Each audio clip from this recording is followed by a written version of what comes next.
Imagine walking past a massive rock cliff on your way to grab a coffee. Or just staring out the window at a passing rain cloud. Yeah, exactly. You probably just see a steep gray wall of stone or, an excuse to go find your umbrella. Right, a minor inconvenience. But what if I told you that cliff is actually a billion-year-old diary, Hmm. and that cloud is the visible exhaust of a massive global energy engine? Well, welcome to the deep dive. It's really all about fundamentally changing how you observe the everyday world around you. It is. And today we are cracking open an incredible guide. It's parts 2 and 3 of an educational text called Reading Earth and the Cosmos. A fantastic source. It really is. In our mission today, to give you, the listener, a shortcut to becoming a literal planet reader, we're going to decode how the Earth works, from the deep history recorded in the rocks beneath your feet to the daily weather operating above your head. And we're going to do it all without getting bogged down in dense scientific jargon. Right, no textbooks here, Mm-hmm. because we're looking at one continuous moving system. We really are. Yeah, these sedimentary structures. Like, if you find mud cracks preserved in solid stone, you know that specific area completely dried out and was exposed to the air before the next layer of dirt buried it. It's a snapshot of a moment. Right. Or cross-bedding, which looks like these tilted, sweeping lines inside a larger rock bed. That happens when sand dunes or river ripples migrate, giving us the exact direction of ancient wind or water currents. Those structures capture the environment at the exact split second the sediment settled. And fossils do the exact same thing. I love the fossil part of this. It's fascinating. In geology, we rely heavily on two specific types of fossils to read the planet. The first is an index fossil. Okay, an index fossil. Right. These are creatures that lived all over the globe but only survived for a very short specific period of geological time before going extinct. So finding one instantly gives you the relative age of that rock layer. Precisely. It narrows down the window of time. Okay, so an index fossil tells me when I am. But what if I want to know, what the world looked like back then? I mean, can rocks tell us if an area used to be a scorching desert or a tropical reef? They absolutely can, and that is where the second type comes in, the facies fossil. Facies fossil, got it. Yeah, an ancient coral is a perfect example of this. Coral only grows in warm, clear, shallow marine environments, right? Right, like a tropical beach. Exactly. So finding coral embedded in a cliff face high in the mountains tells you that the environment has undergone a drastic transformation. That is wild to think about. Mountains that used to be oceans. But, that distinction between relative age, just knowing the sequence of events, and absolute age is crucial in the text. It's a huge distinction. Because superposition and index fossils just give us the order. Like this happened, then this happened. Getting the absolute numerical age requires looking at radioactive isotopes trapped inside the minerals. Right, scientists measure the half-life. The half-life, Yeah. yeah. The time it takes for half of an unstable parent isotope to decay into a stable daughter product. That's the technical definition, yes. I've always thought of half-life like popping popcorn in a microwave. Oh, that's an interesting way to look at it. Yeah, because you know that half the bag is going to pop in the first minute. You can't predict exactly which individual kernel will pop, right? But the overall mathematical rate is incredibly consistent. That's actually a fantastic analogy. Right, so scientists essentially measure the ratio of unpopped to popped kernels, the parent to daughter isotopes, to calculate an exact age, like 100 million years old. Exactly. It gives us a hard number. But we should probably note that reading strata is rarely a smooth, continuous process. Oh, for sure. Reading the ground is sort of like, I don't know, reading an old manuscript, right? But one where half the pages have been ripped out or water damaged or paragraphs are hastily written over each other. That's very true. Are those missing pages the unconformities the text mentions? They are. Unconformities are massive gaps in the geological record where time is simply missing. It's gone. Just gone. It happens either because no sediment was deposited for millions of years, or erosion came along and scrubbed the existing layers away. And there are a few different types of these, right? Yeah, they have angular unconformities, where older layers were tilted by tectonic forces and shaved flat by erosion before new horizontal layers were dropped on top. Wow. Then you have disconformities, where the layers remain parallel, but there's an invisible gap of millions of years in between them. And nonconformities, where sedimentary rock sits directly on top of deep, crystalline, igneous, or metamorphic rock. It's like whole chapters of planetary history just wiped clean. It is. But what's fascinating here is how we can sometimes bridge those missing chapters across thousands of miles using volcanic ash. Oh yeah, the ash layers. Yes, this relies on a field called tephrochronology, and the mechanics are just brilliant. Whoa, hold on. Tephrochronology, that's a massive word. It is a bit of a mouthful. You're basically just talking about tracking volcanic ash to synchronize our planetary clocks, right? Precisely, because when a volcano explosively erupts, it blasts a unique chemical blend of ash into the stratosphere. That ash blanket settles over a massive region, oceans, lakes, continents, in a geologic blink of an eye. Because it settles so quickly, it acts as this perfect absolute time marker. Exactly. If you find the exact same chemical signature of ash in two completely different rock formations, maybe one in a desert and one at the bottom of the ocean, you know those two completely different environments existed at the exact same moment in Earth's history. A single bad day for the dinosaurs becomes the perfect bookmark for geologists millions of years later. I love that. It really does. So the ground holds the history, but what actually drives the massive changes that create these layers and shape the planet? The text makes it very clear that Earth is powered by two completely distinct massive engines. Yes, two great engines. Engine one is the sun. The sun. Solar energy is the driving force behind all our surface processes. The physical mechanism here is uneven heating. Right, because the sun heats land masses much faster than it heats the oceans, doesn't it? Exactly. That intense temperature difference alters atmospheric pressure, which drives the winds, shapes ocean currents, and powers the entire water cycle of evaporation, condensation, and precipitation. And then engine two is the Earth's interior. The heat left over from the planet's violent formation, combined with the continuous radioactive decay deep in the core, drives plate tectonics. It's a massive amount of energy. Yeah, and the mantle below the crust isn't liquid, but it's so hot and pressurized that it slowly churns like a thick boiling soup. Convection currents. Right, these convection currents literally drag the lithosphere, the rigid outer shell of the planet, along with it. And that grinding, agonizingly slow movement creates the three types of plate boundaries. Right. Plates pull apart at divergent boundaries, crash together at convergent boundaries, and slide past one another at transform boundaries. Sounds violent. It can be. This internal heat engine is the fundamental cause of earthquakes, volcanic eruptions, and the slow uplifting of massive mountain ranges. Wait, so the weather we experience and the mountains we climb are powered by two completely different batteries, Yeah. like a solar one and a nuclear core. Basically, yes. How do these two separate, isolated systems actually interact with each other? Well, water acts as the ultimate connector between the two engines. Water, of course. Yeah, the sun's energy evaporates water, pulling it up into the atmosphere. But when that moisture falls as rain, it frequently lands on steep mountain ranges that were violently pushed up into the sky by the internal tectonic heat. Oh, I see. Right, so that water physically and chemically weathers the uplifted rocks, erodes them, and transports the sediment down rivers to the sea to form brand new strata. The surface engine is continuously grinding down whatever the internal engine pushes up. That makes perfect sense. And the oceans act as this massive thermal regulator, too, balancing out the heat from the sun. They do, they're crucial. The source text talks about the Kuroshio current, carrying millions of gallons of warm water north along the coast of Japan, while the Oyashio current brings freezing water south. A constant exchange of temperatures. Yeah. Or look at El Niño and La Niña. They prove how tightly the ocean and atmosphere are holding hands. A shift in sea surface temperatures off the coast of South America alters the wind, which completely rewires weather patterns on the opposite side of the globe. So that massive oceanic system is moving heat and moisture around the planet.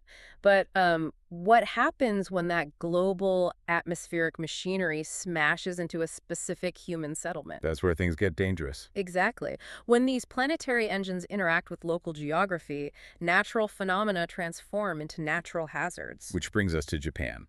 Our source text uses Japan as an absolute masterclass in interconnected hazards. It's the perfect case study. It really is.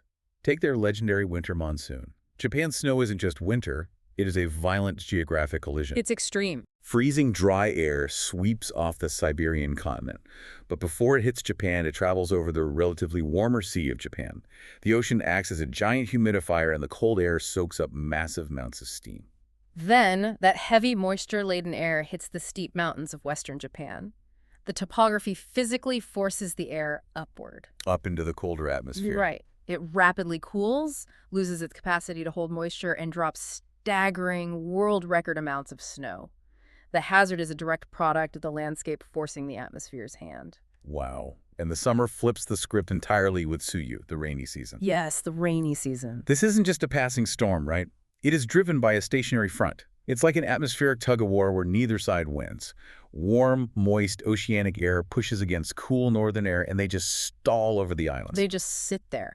And because warm air is lighter, it continuously ramps up over the dense, cooler air, creating a perpetual factory for clouds and intense, repeated rainfall over the exact same area for weeks. For weeks on end. Yeah, and this continuous soaking saturates the soil to its absolute breaking point, severely increasing the probability of massive landslides. And then, of course, the heavy hitters, typhoons. Typhoons are incredibly powerful. The text literally describes typhoons as heat engines.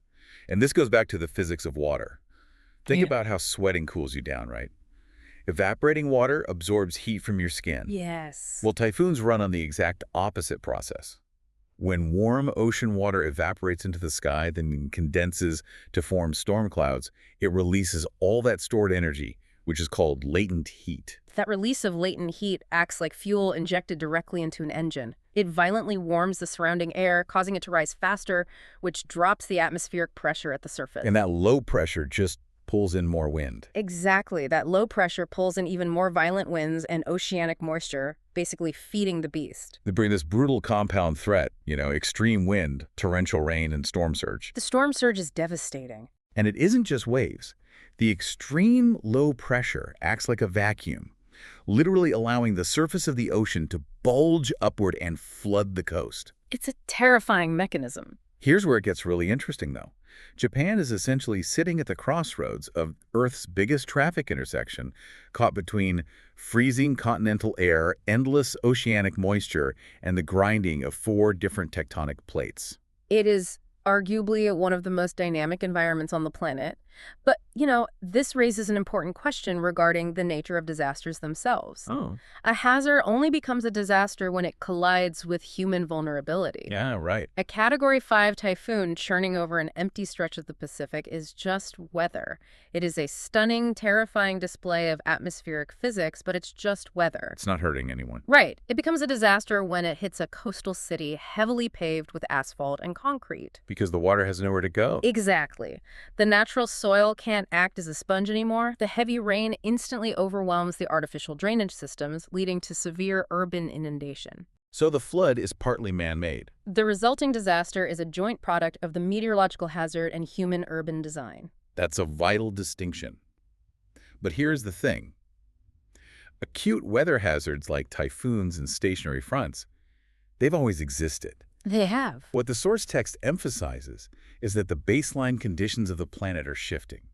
The background setting is changing, which drastically alters the probabilities of these intense events. And this requires us to cleanly separate the concepts of weather and climate. Right. Weather is the short-term state of the atmosphere, what you see when you look out the window today or tomorrow. Climate is the long-term statistical pattern of that weather over decades. And the climate is ultimately governed by Earth's energy balance. Sunlight shortwave radiation comes in through the atmosphere and warms the Earth. Yes. The Earth then radiates that energy back out towards space as long-wave infrared radiation, basically heat. But greenhouse gases in our atmosphere, like carbon dioxide, methane, and water vapor, they act like a one-way mirror. A perfect way to describe it. They let the visible light in, but they absorb and re-emit the outgoing infrared heat, trapping it. Now, that greenhouse effect is a completely natural, essential process that keeps Earth from freezing solid. We need it. We do.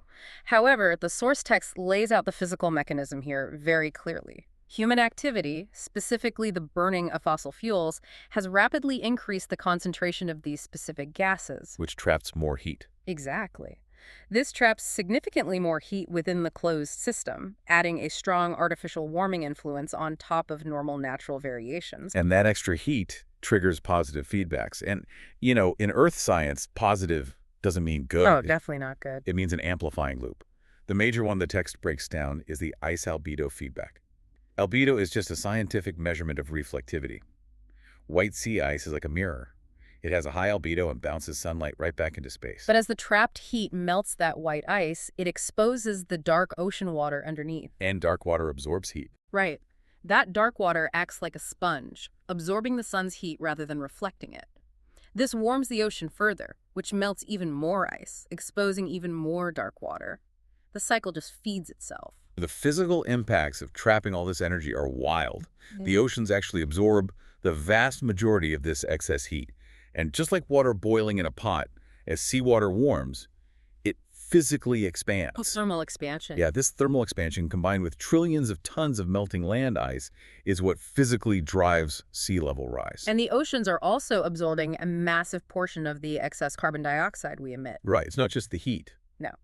When CO2 dissolves in seawater, it forms carbonic acid, dropping the pH of the water in a process called ocean acidification. Which is bad news for sea life. It has a profound mechanical effect on marine life.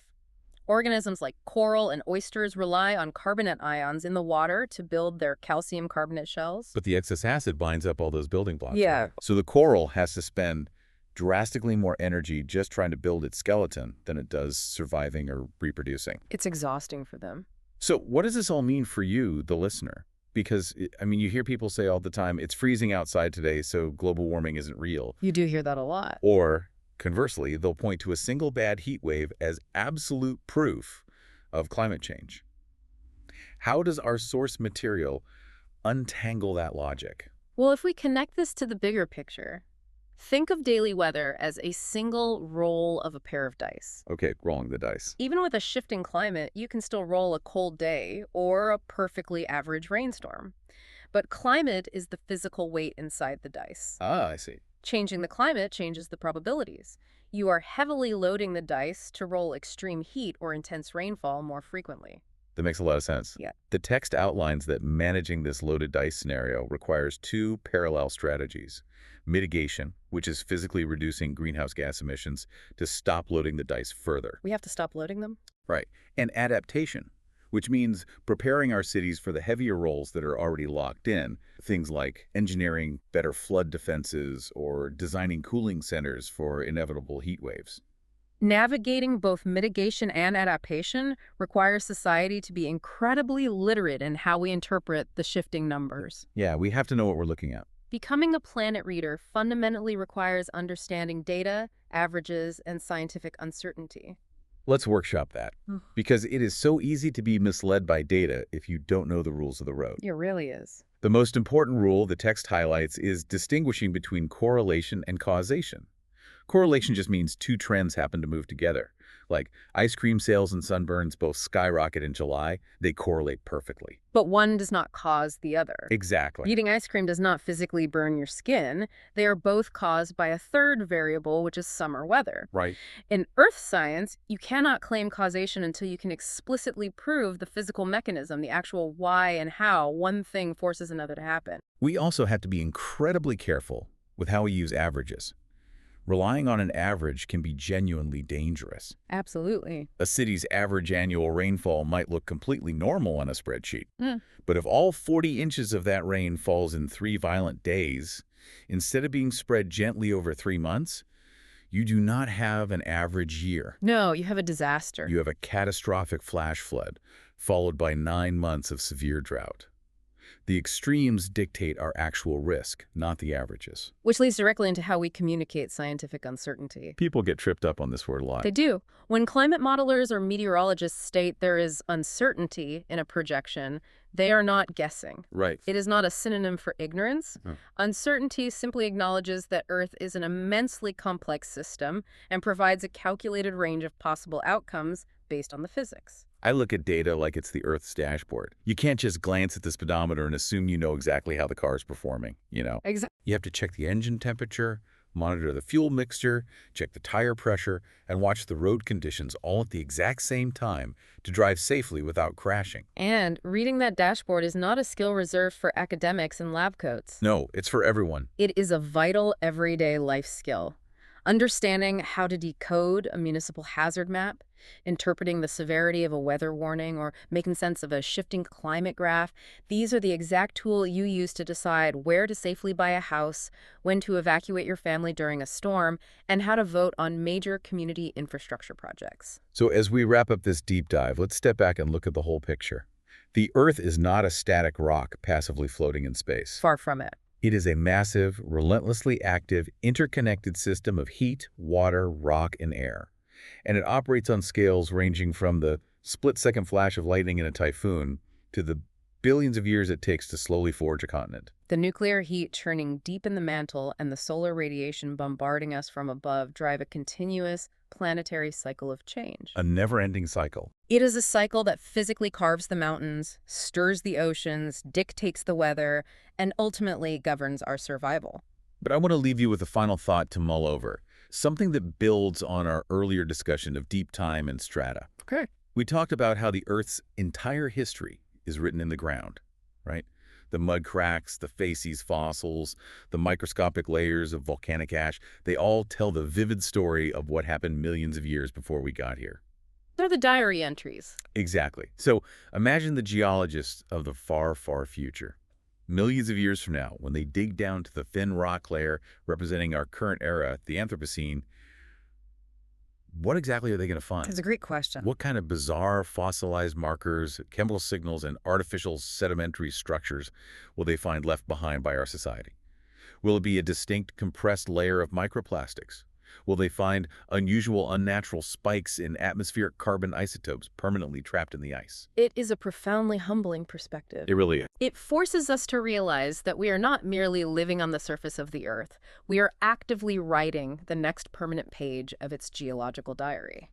Thank you for joining us on this deep dive. The next time you look up at the sky or glance down at a pebble on the ground, remember that you aren't just looking at background scenery. You're watching the engines run. You're watching invisible systems constantly at work. You're reading the planet